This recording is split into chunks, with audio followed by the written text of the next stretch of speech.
Christian will tag them on the podcast Check 1 2. Yeah, for drop you. it. Drop it in the podcast. Like I said, the song's called "Meant for Driving," and it's about people in country music are always writing about trucks and red dirt roads, but they're never writing about the real shit that's happening on them. So here's a genuine emotion from a red dirt road. Final lift down a gravel road. Make your way through the freezing cold, and the dogs are barking. They were always barking. Steady you go across that bridge, one standing up from when they were kids, and you put it in park. Make your way through the dark. Granny's on the porch, sitting there with a natty light and the smell of cigarettes in the air. Red dirt roads ain't just meant for driving. Sometimes they're just meant for breaking down and crying on the side of the road. Nowhere to go. If you're by yourself, you feel all alone. Yeah, red dirt roads ain't just meant for driving. Woo! It's just an old beat up two-door that your daddy bought you, so you could go out doing what kids will do. You'll tell her you love her, you'll say you love her too, and you'll break her heart on the ride back home that night and watch her cry. And first time trucks ain't just meant for driving. Sometimes they're just meant for breaking down and crying on the side of the road. Nowhere to go. If you're by yourself, you feel all alone. Yeah, first time trucks ain't just meant for driving. Red dirt roads ain't just meant for driving. Sometimes they're just meant for breaking down and crying on the side of the road. Nowhere to go. If you're by yourself, you feel all alone. Yeah, red dirt roads ain't just meant for driving.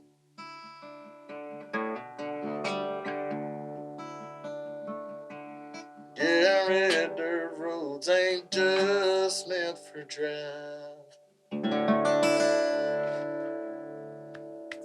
Woo! Nice. I don't think that guitar's ever sounded so good, I know, bro. that was incredible. The $300 guitar, bro. Oh, yeah. Man, I had that to, was too deep, bro. That was, yeah. I know. I had to disassociate for a second so I wouldn't start crying. Yeah, I'm telling you. It was pretty deep. Yeah, man. It's and that's what I like, man. I don't like a song.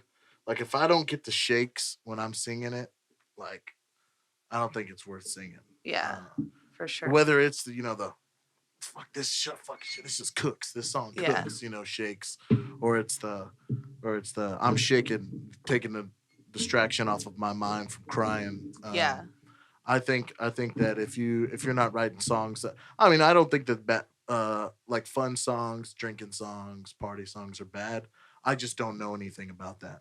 Yeah. And I could never write a really good party song. dude, that was emotional. Yeah, man. I mean, I but just, if that's what you know, then yeah, man. tell the world. And I think honestly, too, with the shitty guitar, it almost makes it. I know, man. I think it sounded great though. I just think that if for me as a songwriter, and that's what I truly enjoy is songwriting.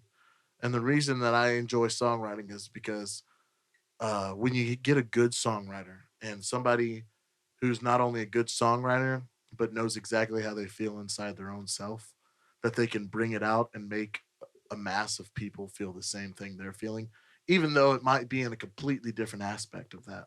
Like somebody could listen to that song and think of it in a completely different scenario of mine, but feel the Mm-hmm. same exact emotion. Just make you feel. I just think that that's a connection that, you know, there's not a lot of people that can. There's a lot of people who want to be artists. Yeah. I don't want to be an artist. I want to be a songwriter and known for being a songwriter. Yeah, writing I stuff people can connect with.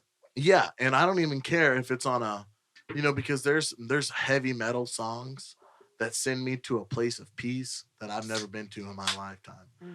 Alexis on Fire has a song called Young Cardinals, and they're a metalcore band or whatever you want to call them from however long ago. Check them out, Alexis on Fire, Dallas Green, one of my Yes. favorite songwriters. Yeah, they are very hardcore. And there's that song Young Cardinals when it fucking oh young Cardinals fucking dude, dude, it's like I'm sitting on flowers, man. But it's not because the song, because some people hear it and be aggressive. I don't hear it and be aggressive. It takes me to a place in my mind of fucking peace, man. Like where Yeah, I'm just like, metal music does the same thing for me. Yeah, and it like I'm going back to my woo woo shit again, but like the frequencies, like Woo I've woo. done a lot of research on frequencies when it oh comes to yeah, metal music, it's and huge. it like releases those like happy endorphins in you. That frequency that Yeah, like you're hearing it like in most metal music like makes most yeah, people It's like a feel good. musical workout. for sure. It's like a lot of that metal shit, dude. Like these bands, they make it to the mainstream, but once they make it to the mainstream, these producers and these production guys, they're all fucking scientists Hmm. basically, because they know the psychology behind music theory and music and Yeah, major all and the minor keys aeolians and and the way, stuff. dude. And so next time you go to a metal concert, like pay attention, like the first 30 minutes before the show, the last 30 minutes that you're there, and I bet you anything that there's ambient music being played through the Hmm. speakers. And it's because they play certain tones and keys that get people's fucking blood Oh, like Yep, going. it's before and frequency. after? Yeah, Before, Yeah, yeah, no before it's and all doubt. about after, yeah. The frequencies. I'm telling the you. DJs do it big. Dude, they know exactly what they're doing Where's with my? that kind of You stuff. know where my phone's at? I do not. Hmm. Oh, I Josh. have it. Remember, because Oh of the yeah, tuner. Oh Josh yeah, there it is. Palermo said that finger picking was good. Oh Thank you, hell yeah! Shout out Josh. thank you. Yeah, y'all. If you're watching it and you got lucky enough to watch that live, that was awesome. Yeah, they didn't get to see Blake play his live. That was great, Oh man. yeah. Yeah, man, I appreciate that. And like that's what I can appreciate about Blake is he can write a good like, like whatever. Like I call it Casey Donahue music. Oh yeah, I like Casey Donahue. Party. Like he Yeah. knows about fucking having a good time Yeah, and I thought he would have given me something a little more sentimental, and then he came out with that, and I was like, "Wow, Yeah, he used to party at my house back in high dude, he school. is a good I'm timing just dude." yeah, and that's what he is, man. Every time been around him, he's very He's just a fun-loving dude. yeah, he's very positive vibe to be around. Yeah, very optimistic. And I'm not saying that I'm not a positive vibe, but when I bleed and breathe music, it's not party music. It's Dude, that was Well, it's from emotional. my yeah, it's soul. your life experiences. Yeah, and I don't have Yeah, that's got to be your moneymaker right there, man. That was yeah, man. great. And that's why I'm putting out an acoustic album because I have so many The I have finger so picking many stuff is awesome with the yeah. voice. I love like And, the arpeggiated acoustic guitar notes with the voice. oh That yeah, was man. very nice. Yeah, I appreciate that. So you're And working on an acoustic album? yeah, I'm actually me and my buddy Chuck, he's got a studio and between me, I took audio engineering and he's had a studio for Where 15 at? years. San Jack. San Jack. Hey, I'm a crow. Are they the crows? The No, the crows? No. Yes. Cardinals. No, Aren't the they? ravens or The something like Ravens. Oh, that. Yeah, Ravens. I'm Yeah. They're a a. bird. They're a bird. I Okay. graduated from there A too. carnivorous bird. I took a class there. No, I have a degree from there. That's what it was. It was a class. Yeah. That's what's up. But and I I've do a lot also of audio engineering as well. I I like. enjoy it. I think it's very to make a shitty band sound great is the most fulfilling thing that you can do. Yeah, I Yeah. don't like that aspect. I like making beats. Oh, making beats is cool, dude. Yeah, like all the intro and the outro and all the music I use I make. Oh, really? Well, Oh, yeah, that's because fucking they sweet. copyright the fuck out of me. Oh yeah. So Dude, it's they'll like get the you on that intros, shit. the outros, the ambient music. I make it all. just Yeah. beats on Ableton, That's sweet, dude. and I don't have to worry about people suing me. I don't have to pay for it. Yeah, dude. I'll make, but hey, Why not? $20. I give you a beat. Come on. I do good You track. heard it right beats. here. Yeah. Fucking Earl Shreds. You hit him up on Instagram. He'll make you a beat for $20. Yeah. Anybody. It'll Kanye, be- hit him up. Hit yeah. this guy up. He's running $20 discount deals. It'll be that Wii Sports menu Come shit. Oh my gosh. Dun, dun, dun, dun, dun. Oh my gosh. Do, do, do, do, Dude, the hardest. Isn't that the waiting room? The of absolute Mario? hardest. No, that's Wii. That's Wii Sports. Oh Yeah, yeah. he knows, bro. The You're a absolute- well cultured man. The Oh, absolute banger of the soundtrack is the tennis lobby waiting, where it's Oh, tennis was the best. I'm still stuck on my Wii Super Sports, yes. Nintendo. Welcome. Are you depressed? So the album, you have an album out right now. Is that with Blacktop Revelry? Or is that no, JT it's and JT and the Blacktops. Okay. And basically what it is it's all of the things that I had on like the back burner from Gotcha. the last couple of years. Mhm. And when you start a new band, the worst thing to do is start a new band and not have any music that Correct. people can go listen to. And so Agreed. it's so I started this new group, and 2 weeks into the Facebook campaign and the rebranding, I put out this record of 6 unreleased, and one of them was our single as Blacktop Revelry, but it's called Lately, and it's one of my favorite songs, and I could not release it to put my name on it. So Out now? it's out now, right now, Lately. It's the album, the EP is called 1113, which is the address of the place I grew up. Awesome. Oh, that's cool. I Yeah. honestly feel like I've seen Blacktop Revelry in the past. You probably have. I mean, we So did familiar. we did pretty well. And the only reason I stopped that is because we had a manager from a couple years back that like he was our manager for like 5 years, and I didn't know like the gravity of the situation happening behind scenes, and I found out. And I'm not gonna run anybody's name through anything, but I mean, it wasn't that it was such a negative situation. I just didn't like the way that certain things were being handled because it didn't represent myself. Financially or what? Just stylistically, artistically?